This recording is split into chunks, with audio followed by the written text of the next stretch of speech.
Now, for more than a decade, Nigeria has waged a war against insurgents and terrorists, and the country is yet to heave a sigh of relief. A change in service chiefs and the military architecture has also not had the desired effect of squashing all security threats to the nation.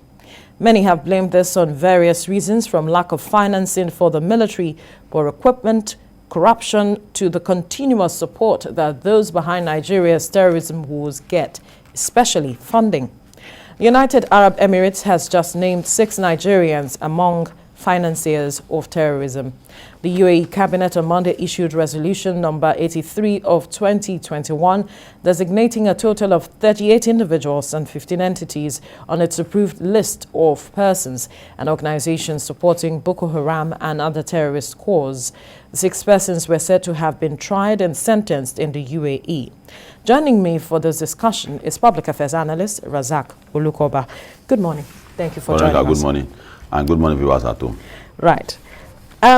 Now we see the UAE has taken the step that a lot of Nigerians have been waiting for from the government, because several times we've heard the government said they were going to publish names of persons who were financing terrorism in the country or who were supporting these people in the country. But then the UAE has taken a step ahead of us, and I'm wondering what you make of this development. Thank you for having me. I think we should be bothered about the list now. The reason behind Nigeria's government, their inability to announce this, we should discuss this later. Let's look at what should be done to. No, it's a gradual process. We'll get to that point. No, of course. All of us have said that is the list a classified list.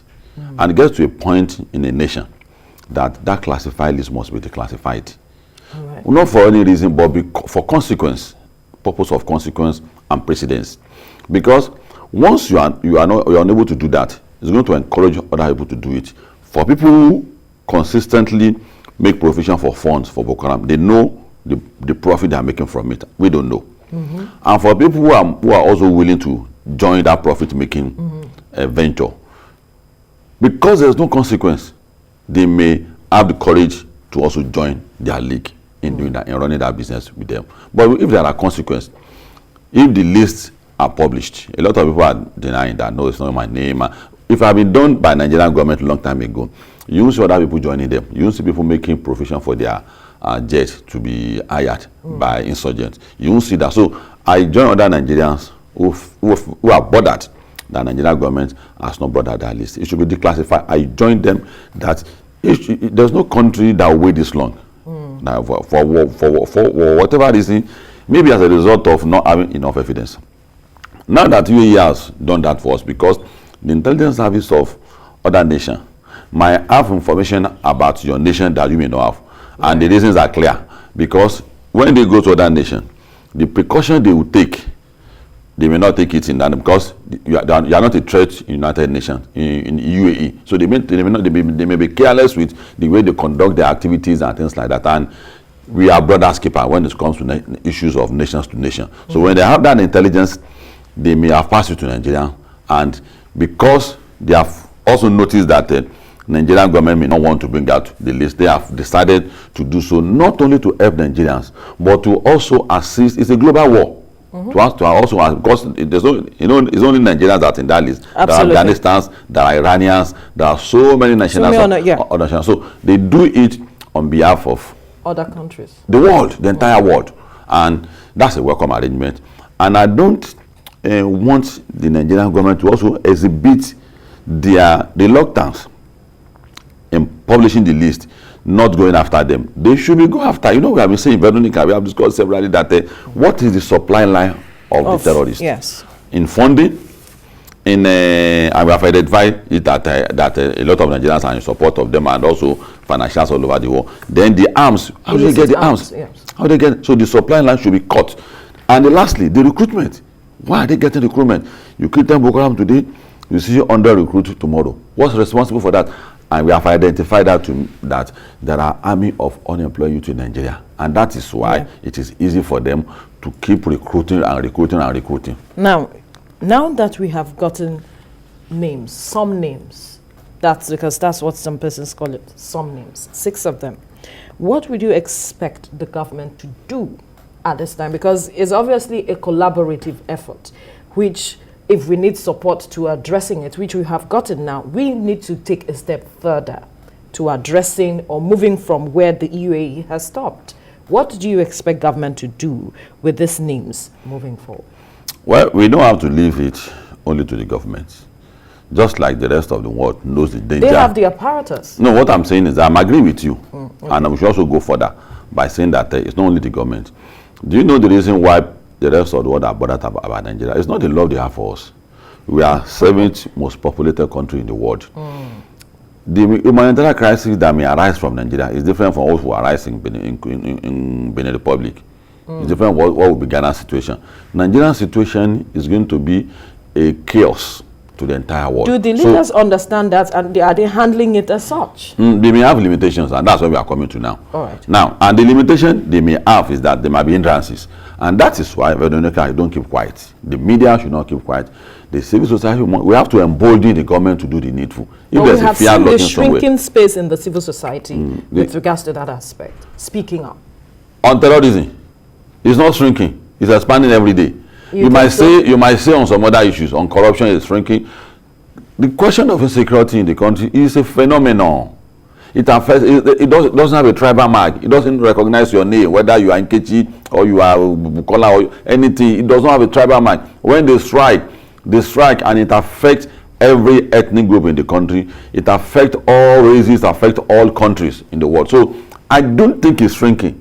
It's even expanding. People are getting more concerned about it because there's provision for terrorism anywhere you go now. You say, I must have some money at home if I'm traveling that road, so that when anything happens to my family, we have some money to be able to bail me out. It's gotten to that point. So it's not shrinking. The civil society must be more vociferous now. The media must be more vociferous. And on top of it, just like you have said, government must now demonstrate that they are in charge. The president must demonstrate now that he's in charge. The countries of other countries in the world has helped us out. If our intelligence service is lacking the capacity to be able to go to the root of the matter and determine are they the financial, because for Nigeria to be keeping quiet, there are transactions that we may not be able to ascertain whether it's for. This is not the first time issues of transaction has come up. So yes, so for you to have done that, we have been assisted. So there's no question of whether somebody is reaching to anybody. So there must be consequence. If there's no consequence, the danger is clear. Other people will venture into it. Other people will join. And that is why it must not appear as if the president is and the people categorizes people who encourage the government to bring them to justice as opposition. This is not a question of opposition. This is a question of politics. My life. How many kilometers do we have to Abuja from where they operate? They operate in Nasarawa. Do you know how many kilometers we have between Nasarawa to Abuja? It's less than 30 kilometers. Right. Yanya and Abacha Barak is less than 10 kilometers. And they struck in Yanya. You remember the Yanya bombing? If you shout very well, if you have a loud voice, a very strong voice, you shout in Yanya, they will hear in Abacha Barak. And Abacha Barak is in Abuja. It's very close to Azokoro. Azokoro is where we have ECOWAS headquarters. So all these things, if you put it together, all of us are in it together. Whatever is the hindrance, whatever is the impediment that is preventing our government from doing the needful, now the opportunity has arrived now. They should not stop at that. When you have fund don't turn to bullets. Fund don't turn to guns. The countries of the world that says arms is not produced in Nigeria and it's not produced in anywhere in Africa. All those arms that we see with Boko Haram, they are manufactured majorly from Europe and the Western world. The federal government must also investigate. Nigerian armies are not supplying Boko Haram guns. There are organizations, there are countries of the world that supplies the terrorists with all those arms. The government of Nigeria must have the courage to expose those countries. When it comes to African countries, they became vociferous, as if we are the only countries in the world that sins. So the government must also proceed, because those money are used to procure something. Yes. The logistics organization that also support them to ferry those arms.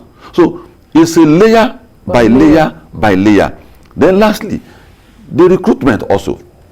You must also look at the recruitment. We have also encouraged the federal government that the army of unemployed youth is the reason why we have recruits by terrorists, by kidnappers, by S-men, by all these dangerous organizations. The recruitment, we have to do something about it. But okay, what do we do about it?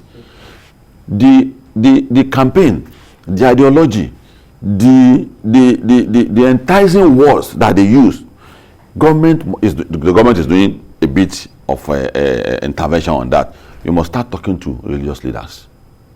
You must start talking to organizations on morals and values like national orientation agencies. We must encourage Nigerians an uprising, a legitimate and government-inspired uprising by the people against insecurity in the nation.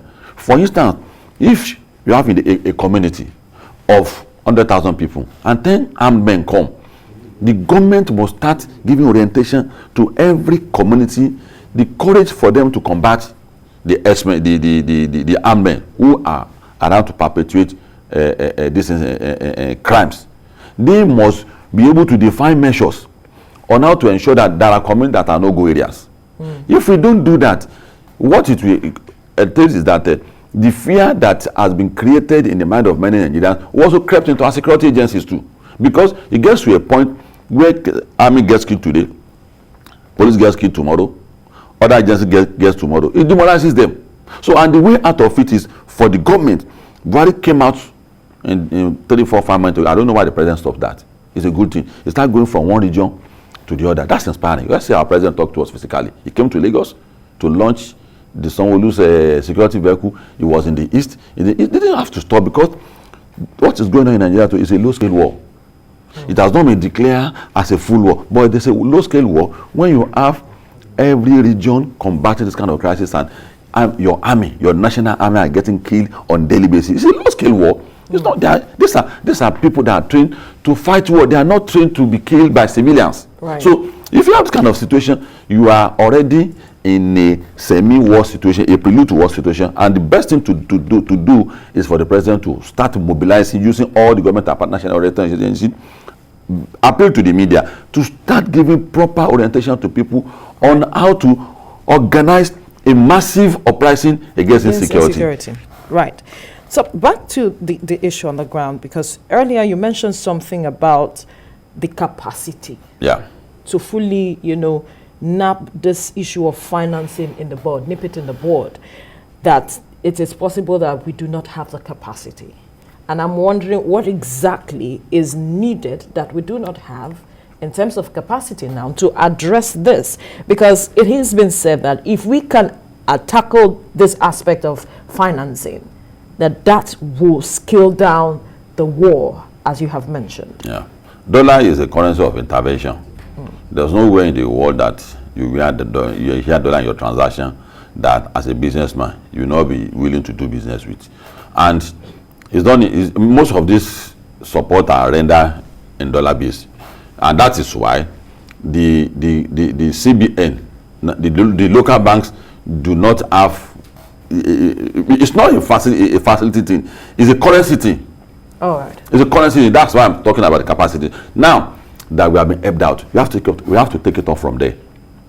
Once you get these 6 people, there's a need for us to carry out a thorough investigation. Not because of me, because of everybody, including Mr. President. God forbid, the way Boko Haram was going before they were pushed back, they almost got into Abuja during Jonathan's time. Now they have been pushed back. And there were some advances, positive advances by our military. They have been able to push them back. Of course, they have flying some flags in some local government. They pull out the flag. Tomorrow, they raise it again. They put it down. So that has been going on for a long time. Now we have to take it from there. If we don't rupture the supply line, we cannot defeat the terrorists. I think the currency is the major. Yes, we have to take it off from here. We have in to what take it sense? Off. What I mean is that those transactions are not done on Naira basis. Because if you want to procure equipment, nobody takes Naira from you. Because our business in Nigeria, our economy in Nigeria is only about oil, and oil is dwindling. And that is why our currencies are not enticing in the international market. Because your currency becomes stronger based on what you can bring out to on board at the international market. The only thing we have now, that's why talking about local content, improve the what you use to generate money. It's only about oil, agriculture, and every other aspect. And every other aspect. And so as a result of that, nobody will engage with you in naira. So many of the support they get is dollar based, because the CBN say I can't track them down. Local banks, I can't track them. So where do they get this? And if this naira, your naira can procure equipment. How can BVN say they cannot track them down when they asked people to have the BVN, and now we have the need? If they have been doing a legitimate banking transaction, it will be easy for them to track down. And that's why I'm saying that the provision they made for it have been made in naira. No, it is not possible for them to procure any facility for their voracious activity in our local currency. Right. They make provision for them in naira, and that is why in the rest of the world where they do carry this transaction, those countries look at all those 7 transactions, they look at the beginning and when it ends. So and because that's why they are of our cash-based economy. Yes. Right. And that's why they're able to okay, so this money is going for, there's anything above 500 million in any part of the world, that country will be bothered that where is this money coming from? And that is why when this money got into the economy of Europe, they were reluctant to introduce those 13 billion pounds into the economy because it's going to disrupt the economy. They had to alert Nigerian government that a money came in from your country to our country, and we can't introduce this money into our economy. So any such money, unlike Nigeria, the country will be bothered, and that's those kind of transactions will have a backlash in the future. Today we are talking about Abacha funding, we are getting it back. So UAE knew that no matter how long it's going to take, this money will be traced back to UAE, and that's why they are making such announcement that I don't want to be held responsible for your country. That was what led to the fall of Afghanistan's government. That was what led to why America had to go and attack America, because they didn't do this kind of thing when Al-Qaeda happened 9/11, September 9/11, which was 20 years, a few days ago. So the UAE is trying to come clean too, that this is not an avenue for, there's been that accusation that UAE has become an avenue for. If you travel from Nigeria, you pass through, you enter a trial and you want to go, you'll be screened as if you are is an entry port to any country you are going, because this has been ascribed to be an epic center for terrorism. And so what they do is a step to wash their name clean of terrorism, that we are just doing our good business here. This is a center for you to come and spend your money and enjoy your life with your family. So what they are doing, Nigeria must do a follow-up. It's a big opportunity. We must not mix it. The civil society is now that we must embolden the government. We must give them the required courage they have. The media should not keep on. And Buhari and all people, our guys in government, must demonstrate that we want to put an end to this by ensuring that this thing come out as a consequence. And it's the only way that other people will back off. If you don't take these guys, they are not guilty yet, they must be investigated. If they are found guilty, the penalty that they deserve must be given to them. They should not be spared at all. If they spare, it has a danger. There are a lot of people that are involved in it.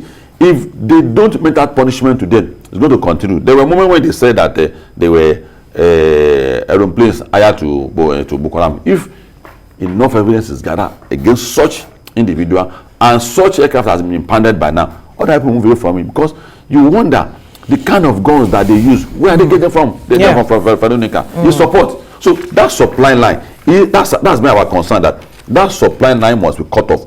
Recruitment, personnel, funding, equipment. If they cut it off, we are seeing an end to insurgency in Nigeria. All right. We'll leave the conversation there. Public Affairs Analyst Razak Olukoba, thank you so much for your time. Thank you. It's a pleasure being with you.